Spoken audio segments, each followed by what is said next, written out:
So guys welcome back to the channel और आज आपके लिए लाया मैं लेटेस्ट न्यूज़ अपडेट्स।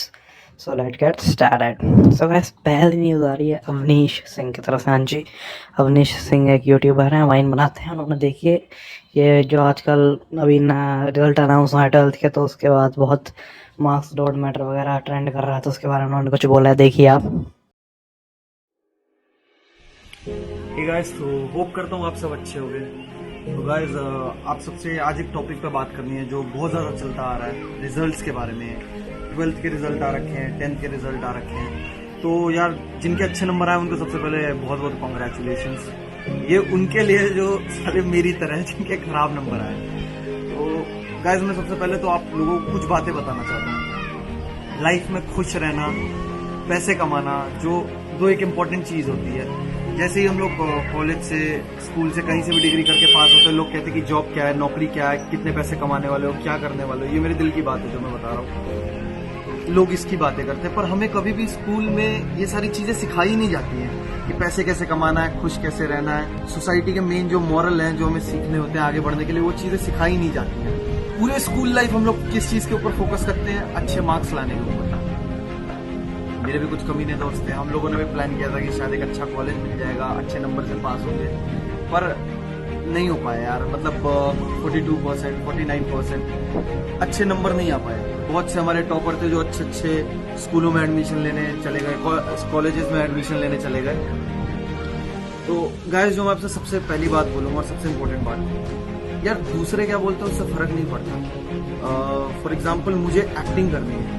दुनिया का कोई भी ऐसा एजुकेशनल कॉलेज नहीं है जो मुझे बता सकता है कि यहाँ से पढ़ के अगर तुम 90% ले आओगे तो तुम एक अच्छे एक्टर बन जाओगे। क्योंकि टैलेंट को परसेंटेज की जरूरत नहीं होती। Talent should be nurtured.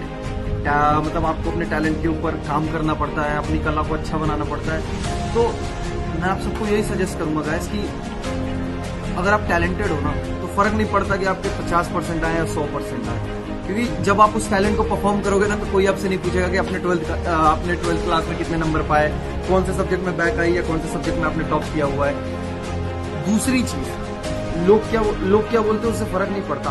आपको 10 या 100 लोग बोल सकते हैं कि अरे तुम्हारा नंबर खराब आ गया, आगे क्या करोगे। ऐसा मुझे भी बोला गया था, ऐसा और कई लोगों को बोला जाता है। क्या फर्क पड़ता है गाइस? आज शायद मैं अपनी लाइफ में बहुत बेटर तो शायद नहीं कर रहा हूँ, पर मैं बहुत से लोगों से बेटर कर रहा हूँ जो मुझसे अच्छे अच्छे नंबर पाके घर में बैठे हुए हैं। It's all about hard work and हंसने का। तीसरी बात, खुश रहना सीखो गाइस। जो भी कर रहे हो उसमें खुश रहना सीखो, मैटर नहीं करता है। दुनिया में ऐसे बहुत से लोग हैं, हम लोग मूवीज देखते हैं, हम लोग बहुत सी मूवीज देखते हैं। फॉर एग्जाम्पल 3 इडियट्स आई, छिछोरे आई, तो एक्चुअली ऑल अबाउट कि नंबर से ज्यादा आपका टैलेंट मैटर करता है। आप जो करना चाहते हैं वो मैटर करता है। अगर आप बायोपिक्स देखते होंगे, अगर आप किताब में भी किसी अलग लोगों की बायोग्राफी पढ़ते होंगे, तो शायद ज्यादा से ज्यादा टैलेंटेड लोग हैं, शायद उनके पास डिग्री नहीं है पर उन्होंने हार्डवर्क बहुत किया है और वो अपनी चीजों की तरफ बहुत ज्यादा एकात्रित थे। तो जरूरी नहीं है कि 10 जगह भटको, अपने आप को एकात्रित रखो एक चीज के ऊपर। और गाइस अगली न्यूज़ आ रही है साहिल चौधरी की तरफ से। हाँ जी, इन्होंने एक वीडियो डाली है, वो देखिए आप। तो बात बहुत पुरानी है, राज कपूर के टाइम। मैंने तो वहां तक ही फिल्में देखी हैं, तो वहीं से ही मैंने ऑब्जर्व करना स्टार्ट किया। उससे पहले मैं गुरुदत्त वगैरह, विमल रॉय, इन सबको इतना नहीं मैंने इनकी फिल्में नहीं देखी, मैंने यहीं से देखनी शुरू करी थी। तो भाई साहब, राज कपूर ने 22 साल की एज में शादी कर ली थी। उसके बाद इनका वैजयंतीमाला से बहुत तगड़ा अफेयर था। शादी के बाद ये 8 साल तक नरगिस के साथ लिव इन रिलेशनशिप में रहे। जीनत अमान से इनका अफेयर था। और कहते हैं कि बॉबी फिल्म जो है वो भी कहीं ना कहीं से ढूंढ के यही लाए थे, डिम्पल कपाड़िया को। तो आप मानोगे जब डिम्पल कपाड़िया को ये राज कपूर साहब ढूंढ के लाए थे, बॉबी फिल्म ये कर रहे थे, 1973 में रिलीज हुई थी। तो वो जब फिल्म कर रहे थे तो फिल्म खत्म हुई थी और ये लगा लो शायद 2-4 सीन लास्ट के बाकी थे और प्रीमियर वगैरह वो सब होना बाकी था। तो राजेश खन्ना डिम्पल कपाड़िया को लेकर रफू चक्कर हो गए। कहाँ चले गए? कश्मीर में। अब उन दिनों मोबाइल फोन तो होते नहीं थे जो ढूंढे। अब राज कपूर ने कैसे कैसे करके पता किया और वो कश्मीर उसको लेने के लिए पहुंचे। अब उन्होंने बोला कि वापस आओ, शूट खत्म करो, मूवी रिलीज करो, उसके बाद तुम जो मर्जी करो। राजेश खन्ना ने उनको झांसा दिया कि मैं तुमसे शादी कर लूंगा, ये कर लूंगा। राजेश खन्ना उस टाइम बहुत बड़े स्टार हुआ करते थे। तो राजेश खन्ना ने उनको परमिशन दी कि चले जाओ, प्रीमियर वगैरह खत्म कर लो। उनको मालूम था कि राज कपूर किसी को छोड़ने वाला तो है नहीं, लेके ही रहेगा। बट एनीवेज, वो आई बॉम्बे, वापस आई, वो ढूंढ लाए उनको कश्मीर से, राज कपूर ढूंढ लाए, वापस आई, शूटिंग खत्म करी, सॉरी प्रीमियर खत्म किया, शूटिंग खत्म करी, मूवी रिलीज हो गई। राजेश खन्ना ने शादी कर ली। Rajesh Khanna was a big womaniser, वो भी कोई कम नहीं था, क्योंकि ये 16 साल की एज में थी डिम्पल कपाड़िया ने जब शादी करी, और वो 15 साल 20 साल के अराउंड बड़ा राजेश खन्ना उससे शादी कर ली। हॉट थी क्योंकि वो बहुत ही, और जब इंडस्ट्री में आई थी तो बहुत ही नाम हो गया था उनका, भाई ये कि एक्ट्रेस आई है, ऐसी है वैसी है, बहुत खतरनाक है, तो उन्होंने उससे कर ली, शादी कर ली। तो शादी करने के बाद उस बंदे ने शर्त रख दी कि तुम कोई मूवी नहीं करोगी। उसने कहा ठीक है, मूवी नहीं करती। 1985 में वापस से वो आती है सागर मूवी से। डिवोर्स हो गया, राजेश खन्ना ने 7-8 साल अपना मजे ले लिए, उसके बाद डिवोर्स वगैरह दे दिया, डिवोर्स हो गया। फिर डिम्पल कपाड़िया वापस फिल्म इंडस्ट्री में आई है, सोचो 8 साल बाद, कोई फिल्म नहीं करी उसने। और राजेश खन्ना ही वो एक्टर है जो श्रीदेवी को ढूंढ के लाया था। श्रीदेवी को ढूंढा, पहले गर्लफ्रेंड रखा बहुत टाइम तक, फिर ब्रेकअप हो गया, ब्रेकअप के बाद जितेंद्र ने पकड़ लिया। अब जितेंद्र के साथ आप देखो, पहले राजेश खन्ना के साथ बैक टू बैक श्रीदेवी की मूवीज हैं, उसके बाद जितेंद्र की बैक टू बैक मूवीज हैं श्रीदेवी के साथ बहुत सारी। उसके बाद जब जितेंद्र से ब्रेकअप हुआ तो मिथुन ने पकड़ लिया, फिर मिथुन के साथ धड़ाधड़ बैक टू बैक मूवीज आती गई। फिर जब मिथुन से भी ब्रेकअप हो गया, जो योगिता बाली मिथुन की जो वाइफ है, उन्होंने सुसाइड अटेम्प्ट किया था, आप चाहे तो यूट्यूब पे चेकआउट कर सकते हो। तो उन्होंने धमकी नहीं दी, बट वो बहुत इमोशनल हो गई थी, वो मरने वाली थी उनकी वजह से, तो मिथुन ने ब्रेकअप कर लिया श्रीदेवी से। उसके बाद बोनी कपूर की एंट्री हुई। बोनी कपूर ने वो कंधा होता है ना लड़कों वाला, कंधा दे दिया, दनादन पैसा लुटाया, खूब पैसा उड़ाया श्रीदेवी के ऊपर। प्रोड्यूसर तो था ही, तो प्रोड्यूसर सुरिंदर कपूर का बेटा था, तो प्रोड्यूसर था, तो अच्छा खासा पैसा लुटाया। उसके बाद अब श्रीदेवी, आपको पता ही है, जब तीन ऐसे जो स्टार्स जो थे उन्होंने तो धोखा दे दिया, तो उसको तो विश्वास ही उठ गया, उसने फिर इस सड़ी हुई शक्ल के बंदे से शादी कर ली। ये रीजन था बोनी कपूर से शादी करने का श्रीदेवी का। और बता दो, वुमेनाइजर में एक था फिरोज खान, वो भी अपनी हेयर एक्ट्रेस के साथ मतलब चलता ही था उनका। उनकी तो एक गर्लफ्रेंड भी सेलिना जेटली, जब वो मिस इंडिया बनी थी तो फिरोज खान की गर्लफ्रेंड थी वो। उन्होंने उसे अपना जानशीन मूवी में लॉन्च भी कर दिया अपने बेटे के अगेंस्ट गर्लफ्रेंड। और भी बहुत किस्से उनके तो फिरोज खान के, लेकिन मैं भी तो आदमी बता रहा हूँ कौन कौन से हैं। फिर थे एक विनोद खन्ना, विनोद खन्ना भी कम नहीं थे, विनोद खन्ना भी बहुत तगड़े वुमेनाइजर थे भाई अपने टाइम के। उनका तो क्या नाम है, अमृता सिंह से अफेयर था, और अमृता सिंह उनसे कितनी छोटी थी, बट विनोद खन्ना का बहुत जबरदस्त चाम हुआ करता था, तो गर्लफ्रेंड बन गई उनकी। उसके बाद उन्होंने, इतने ठरकी इंसान थे वो, माधुरी दीक्षित के साथ उनका दयावान मूवी में एक सीन चल रहा था जिसमें किसिंग सीन है, बेड सीन है, भाई साहब वहां टहल गए, हल्के हो गए, वहां पे नाड़ा ढीला हो गया उनका, और वो उन्होंने अभी तक भी न्यूज है, यूट्यूब पे चेकआउट भी कर सकते हो, उन्होंने छोड़ा ही नहीं, कट होने के बाद छोड़ा ही नहीं, वो लगे रहे अपना। अच्छा, इस कैटेगरी में एक नाम और भी है, अमिताभ बच्चन का भी नाम आता है। अमिताभ बच्चन के अफेयर्स के बारे में बहुत चर्चा है। अमिताभ बच्चन का परवीन बॉबी के साथ अफेयर था, जिसकी वजह से उनको सबसे ज्यादा दुख था परवीन बॉबी को, उन्होंने उसको डिच किया था। आप देखना उठा के, पहले परवीन बॉबी के साथ बैक धड़ाधड़ मूवीज पे मूवीज करते जा रहे थे। क्यों ले रहे थे? अब ले रहे थे तो मूवी भी करे दिए जा रहे थे बराबर से, लेकिन तभी एंट्री हो गई रेखा की। अब जब रेखा की एंट्री होगी तो आप देखना, वो सारी मूवीज बैक टू बैक रेखा के साथ करी उन्होंने। वो तो कर जगत पूरी दुनिया को मालूम है कि रेखा के साथ उनका बहुत तगड़ा अफेयर था। आज भी देख लो, कोरोना अमिताभ को हुआ है ना, पाबंदी रेखा के घर पे लगा दी, कुछ तो वजह होगी डेफिनेटली, जो इंसान बुढ़ापे में भी नहीं मान रहा। तो रेखा को बैक टू बैक मूवीज इन्होंने दी, परवीन बॉबी से सारी मूवी छीन ली। उसके बाद फिर अब संजय दत्त को देखो, संजय दत्त की 308 पता नहीं मूवीज में क्या पता है 308 गर्लफ्रेंड्स है, कितनी है मुझे याद नहीं, लेकिन वो बंदे, उससे क्या पता चलता है कि बंदे की ठरक ही खत्म नहीं हो रही है। इतना बड़ा वुमेनाइजर है कि मतलब ठरक ही खत्म ही नहीं हो रही है, लड़कियां लिए ही जा रहा, रुक ही नहीं रहा भाई साहब। और पता नहीं आज भी रुका होगा कि नहीं रुका होगा, क्योंकि मान्यता से शादी तो कर ली, लेकिन मान्यता की मैंने कोई बी ग्रेड मूवी देखी थी, संजय दत्त ने उसके सारे राइट्स खरीद लिए थे जस्ट बिकॉज, क्योंकि उसको शादी करनी थी। उसको तो एक ऐसी लड़की चाहिए थी जो भाई इतने सारे रिलेशन, अफेयर, क्रिमिनल हिस्ट्री वो सब एक्सेप्ट कर ले। मान्यता ने एक्सेप्ट कर ली, क्योंकि उसका वैसे भी कुछ करियर कुछ था नहीं। उसने कहा ठीक है, संजय दत्त शादी कर रहा है, कर लेते। संजय दत्त ने वैसे ही मना कर दिया था कि तुम फिल्में करोगी नहीं, और वो बी ग्रेड की हीरोइन नहीं करी उसने। फिर इस कैटेगरी में नाम आता है सलमान खान का। अब सलमान की हिस्ट्री तो पूरी दुनिया को ही मालूम है, उसकी गर्लफ्रेंड के बारे में सारे जग को पता है, कैटरीना के साथ क्या चल रहा है उसका वो भी सबको पता है। जब कैटरीना रणबीर कपूर के साथ ही, आपने एक बात नोटिस करी, उसकी एक भी फिल्म नहीं आई सलमान खान के साथ। जैसे ही ब्रेकअप हो गया, सलमान के साथ पिक्चर आने लगी वापस बैक टू बैक सलमान के साथ। इस टाइम करंट में सबको पता उसकी लूलिया गर्लफ्रेंड है, कैटरीना कैफ, जैकलिन, डेजी शाह और भी लगी पड़ी है लाइन उसके बाद। तभी वो बंदा शादी क्यों नहीं कर रहा? शादी कर लेगा तो एक ही के साथ उसको बैठना पड़ेगा, एक ही के साथ रहना पड़ेगा, वन वुमेन मैन तो बन के ही रहना पड़ेगा। तो भाई वो शादी करे क्यों? सवाल ये उठता है कि शादी जिसको करना ही क्यों है, जिसको रोज रात को डेली दिन में या जो भी है बदल के चाहिए, वो शादी करेगा क्यों? रणबीर कपूर को देख लो, बैक टू बैक बदले ही जा रहा, पता नहीं है टाइम जमाना हो गया, बदले ही जा रहा, रुक ही नहीं रहा किसी पे। वो तो खैर हमारे सामने की बात है, करंट में चल ही रहा है। अच्छा एक नाम और था धर्मेंद्र के भी बड़े किस्से मैंने सुने हैं यार। जितेंद्र से हेमा मालिनी की शादी होने वाली थी, ऑलमोस्ट हो भी गई थी। जितेंद्र तो बहुत तगड़ा वुमनाइजर था अपने टाइम में, ऐसा कुछ नहीं। ये सारे बॉलीवुड स्टार्स, मैं कहूँ सारे के सारे, इनके अंदर कोई ना दीन ईमान है नहीं। कौन किसकी बेटी लगती है, किसकी क्या लगती है। एक बंदा महेश बड़वा अपनी ही बेटी को चुमिया करे जा रहा है, उसी से ही स्मूच कर रहा है, बताओ। कहता मैं शादी भी कर लेता उससे। बट यार इस इंडस्ट्री का एक रूल है कि अंदर अंदर रहो। अंदर मतलब कि किसी की बहन, बेटी, सास, मासी, चाची जो लगती है वो लगे, बाहर मत जाओ। अंदर तुम कितने ही ग्रुप सेक्स करो, चाहे थ्रीसम करो, फोरसम करो, बट अंदर ही रहो, बाहर नहीं निकलना।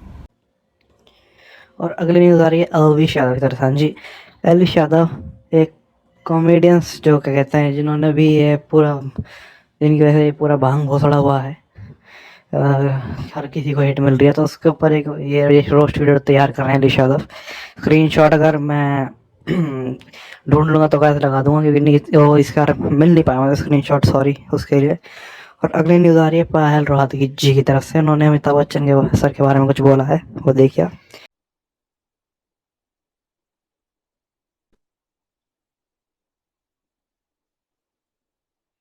नमस्ते, राम राम जी, कैसे हैं आप सब? जी हाँ, आज मैं बात करने वाली हूँ फिर से अबाउट बिग बी, क्योंकि मेरे को एक ट्वीट फॉरवर्ड किया गया। मैं ट्विटर से बैंड हूँ, सस्पेंडेड हूँ, बिकॉज किसी सुपरस्टार के पीआर ने मेरे ट्विटर अकाउंट की मास रिपोर्टिंग करी थी। तो इसलिए ये ट्वीट मेरे पास आया थ्रू व्हाट्सएप, और ये ट्वीट है अमिताभ बच्चन जी का। नाउ अमिताभ बच्चन जी जो कोविड से लड़ रहे हैं अपेरेंटली इन नानावती हॉस्पिटल, शायद उनके पास मेरा वीडियो गया होगा या उनके कानों में मेरे वीडियो की इंफॉर्मेशन गई होगी। तो उन्होंने एक ट्वीट किया है। I don't know if this tweet is meant for me, but I am obviously a positive person जो ऑब्वियसली सारी अच्छी अच्छी चीजों से अपने आप को कनेक्ट करना चाहती है। I believe that I am a trend setter because I am not a sheep. मैं भेड़ बकरी नहीं हूं। I am a trend setter because मुझे भगवान ने दिमाग दिया है।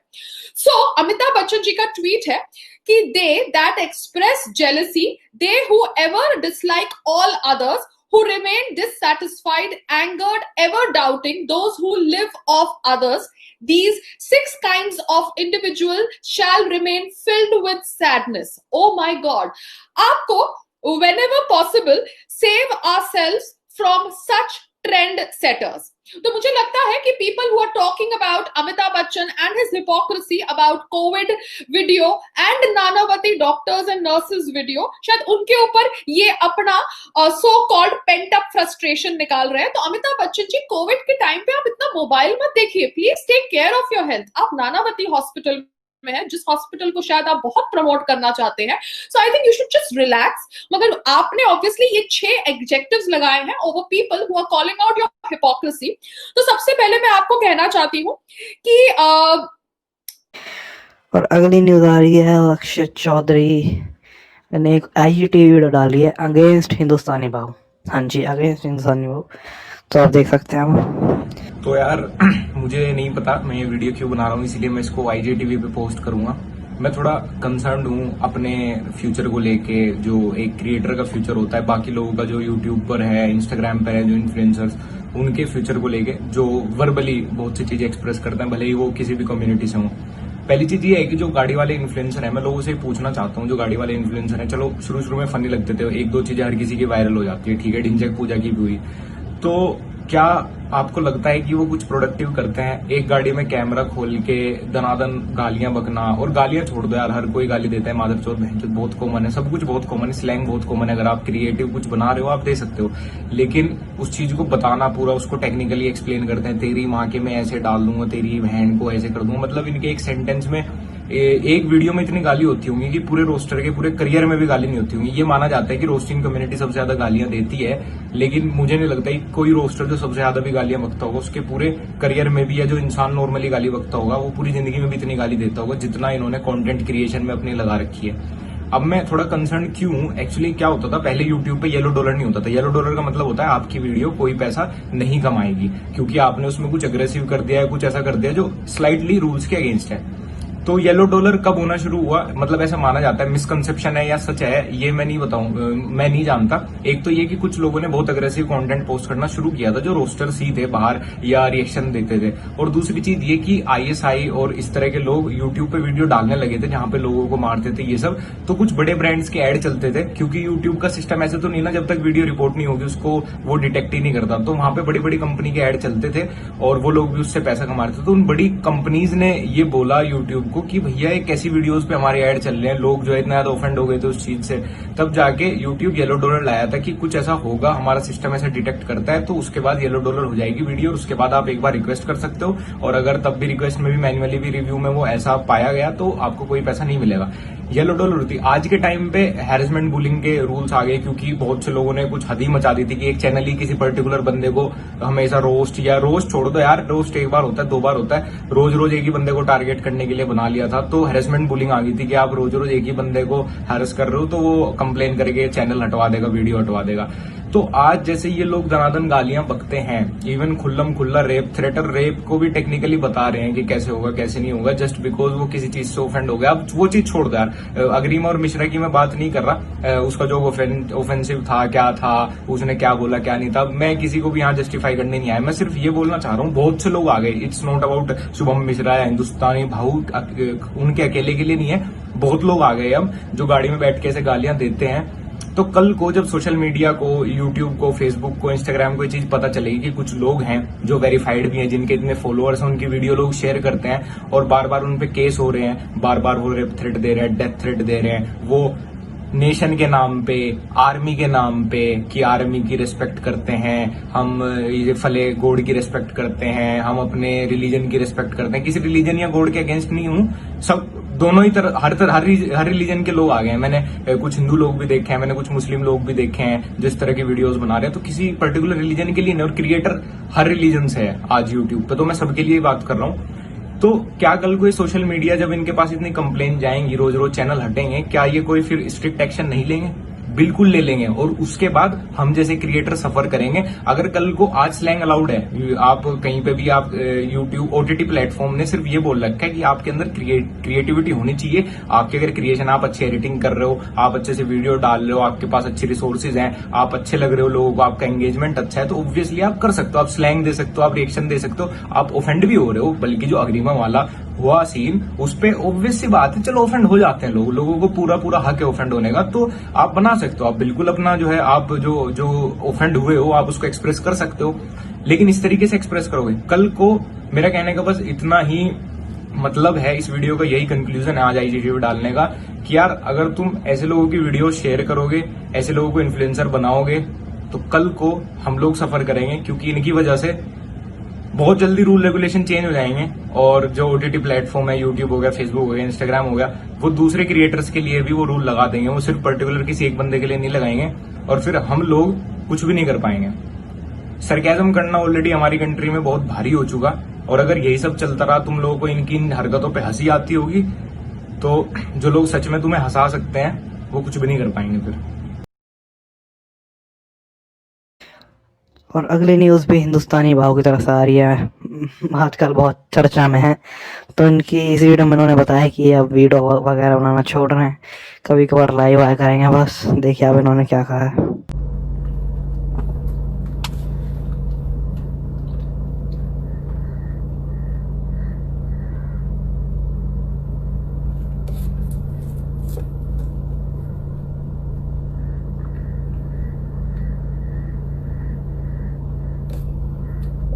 जय हिंद।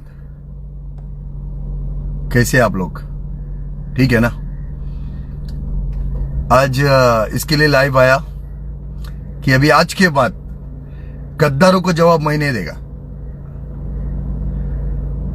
जो शरीफ लोग है ना, जो बोलते हैं भाऊ का तरीका अलग है, गाली देता है। आज के बाद आप लोग दो जवाब, मैं नहीं दूंगा। आज के बाद भाऊ सिर्फ देखेगा। हाँ, आप लोगों ने इतना प्यार दिया ना, उसके लिए बहुत बहुत धन्यवाद आपका। आज के बाद आप लोग आपके तरीके से जवाब दो।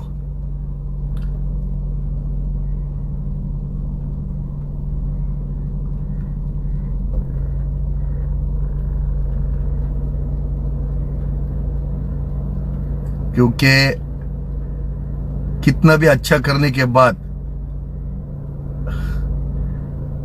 कुछ फायदा नहीं होता है। तो आज के बाद बस भाऊ भी वैसे ही देखेगा जैसे आम इंसान देखता है ना। हो रहा है, होने दो। कोई गालियां दे रहा है देश को, देश के लोगों को दे रहा है, देने दो। बस अभी देखना है बस बैठ के। हाँ,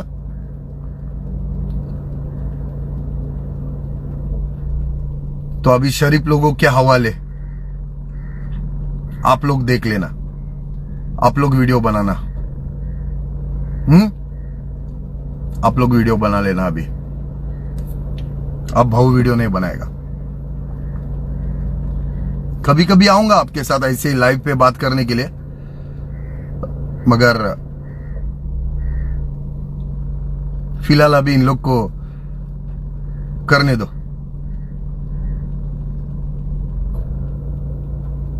इन लोग को करने दो अभी।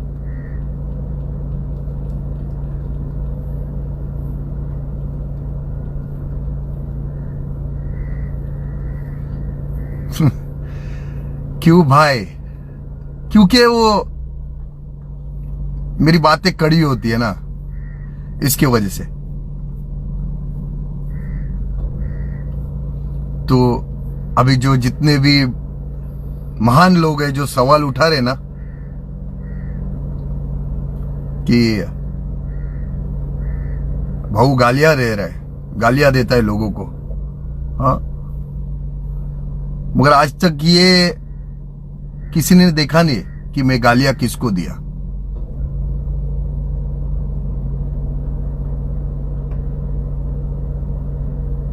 जाने दो।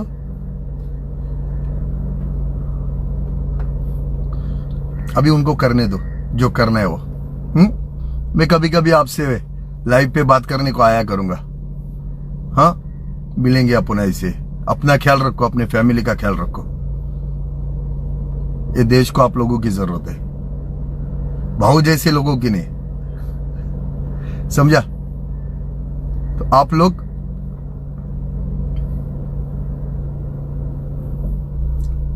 लोग देख लेना अभी। मिलते, बहुत जल्दी मिलेंगे। जब जब ये देश के खिलाफ कोई आवाज उठाएगा तो मैं आपके साथ है। जरूर मिलेंगे। उन लोगों को भी आप लोग जरा सपोर्ट करना जो देश के लिए आवाज उठाएंगे। हाँ, चलो मिलते। जय हिंद। मिलेंगे फिर। और बहुत बहुत शुक्रिया आप लोगों ने अभी तक इतना प्यार दिया इसके लिए। Thank you. और अगली न्यूज आ रही है सिद्धू मूसेवाला के साथ। हाँ जी, तो सिद्धू मूसेवाला पे आर्म्स एक्ट लगा दिए गए हैं। आर्म्स एक्ट मतलब यार वही कि AK-47 से इनकी वीडियो वायरल होगी थी जो फायर करते हुए। तो पहले पंजाब पुलिस लगा नहीं रही थी आर्म्स एक्ट, पर पता नहीं यार अभी हाई कोर्ट की दवा से उन्होंने लगा दिया। अब देखते हैं क्या होता है इसमें। देखते हैं, मेरे ख्याल से इसमें मिनिमम 3 साल की जेल तो होती है। बाकी देखते हैं अब क्या सीन होता है। सो गाइस, आज की न्यूज़ आपको पसंद आई तो लाइक कर दीजिएगा, सब्सक्राइब कर दीजिएगा, और भी पसंद आई तो शेयर भी कर दीजिएगा। Thank you.